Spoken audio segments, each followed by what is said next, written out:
Qui aurait cru que tourner la deuxième vidéo serait plus compliqué que de tourner la première? Dans la première vidéo, je vous ai annoncé que je voulais faire une vidéo toutes les semaines, et là ça fait déjà 10 jours que j'ai pas publié de vidéo. Promis, dans les prochaines, on va essayer de faire mieux. Donc pour ceux qui nous rejoignent, je suis Mériadec Guignard, je suis pharmacien, et je viens de créer mon entreprise, un Startup Studio Santé.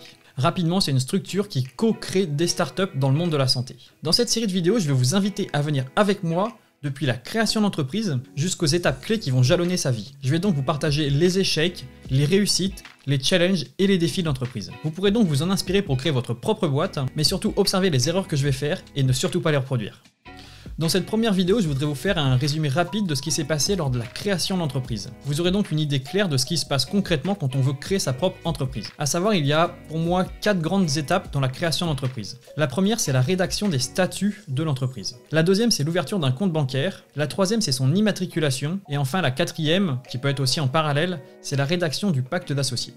Donc concrètement, comment ça s'est passé pour nous? Comme j'ai dit, la première étape, c'est de décrire les statuts de l'entreprise. C'est un document qui va vraiment résumer tout ce qui se passe au sein de l'entreprise et qui va aussi définir le président, les directeurs généraux, etc. Vous allez donc écrire une première ébauche de ces statuts d'entreprise. Pour ça, je vous recommande vraiment de vous faire accompagner par un avocat ou un juriste spécialisé. Une fois que vous avez cette première ébauche des statuts de l'entreprise, c'est-à-dire des statuts qui ne sont pas encore signés, il faudra ouvrir un compte bancaire pour y déposer le capital de l'entreprise. Le capital de l'entreprise, c'est la somme de départ qui va permettre de lancer votre propre entreprise.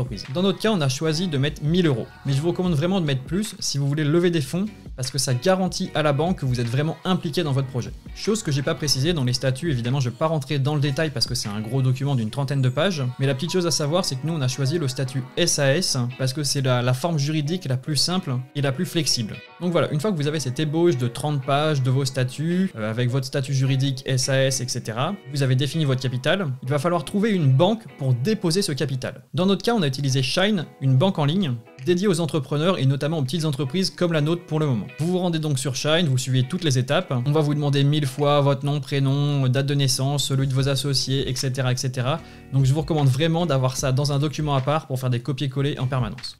Vous suivez toutes les étapes et vous arrivez au moment du dépôt du capital. Tous les associés de l'entreprise vont être invités à déposer leur part du capital dans la banque. Cette somme va ensuite être certifiée par un notaire. Le notaire, grosso modo, il dit « c'est bon, j'ai reçu les 1000 € du capital de départ, on peut avancer sur les étapes suivantes ». Une fois que ce dépôt de fonds est fait, vous allez devoir rajouter des clauses dans les statuts de votre entreprise. En gros, c'est 2-3 lignes de texte que Shine, la banque, en l'occurrence notre banque à nous, va nous demander d'ajouter dans nos statuts. C'est pour dire, voilà, l'argent a été déposé, certifié par tel notaire, à tel endroit, etc. Une fois que c'est fait, vous avez donc vos statuts signés et vous avez votre capital qui est déposé à la banque. Vous allez donc pouvoir passer à l'étape d'immatriculation de l'entreprise. C'est vraiment l'étape qui va donner vie à votre entreprise.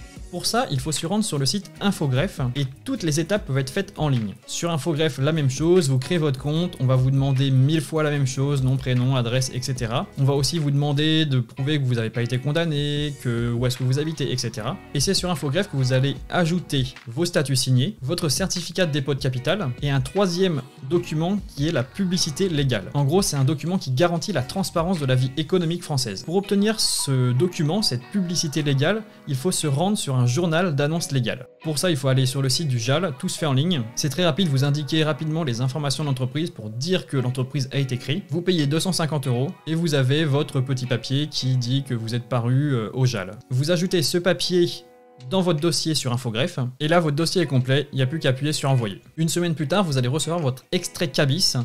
C'est le document avec votre numéro SIRET, sirène, RCS, tous ces petits numéros qui immatriculent et qui donnent vie à votre entreprise. Voilà, c'est tout bon, avec ça vous pouvez travailler. Mais il reste une dernière étape, et j'en ai parlé rapidement en introduction. C'est l'étape du pacte d'associés. Grosso modo, c'est comme une surcouche qui se met au-dessus des statuts. C'est une surcouche qui va régir les transferts de titres dans l'entreprise, et aussi son fonctionnement. Vous pourrez vous dire c'est quoi la différence entre le pacte d'associés et les statuts, dont on a parlé juste avant. En gros, on pourrait mettre le pacte d'associés dans les statuts, sauf que les statuts, c'est plus compliqué à changer que le pacte d'associés. Le pacte d'associés, il faut vraiment qu'une seule signature de tous les associés et c'est réglé. Également, le pacte d'associés, c'est un document confidentiel contrairement au statut. Pareil que pour les statuts, il faut vraiment se faire accompagner pour rédiger ce pacte d'associés. Dans notre cas, on est en plein dans la rédaction, on va bientôt le conclure, je pense que d'ici la fin de la semaine, on l'aura fini, on l'aura signé.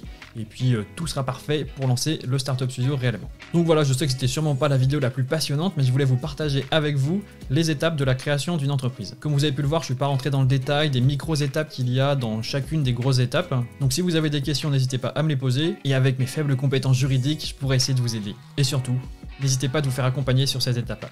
À la prochaine, et la prochaine fois, on va parler de comment je fais mon démarchage commercial.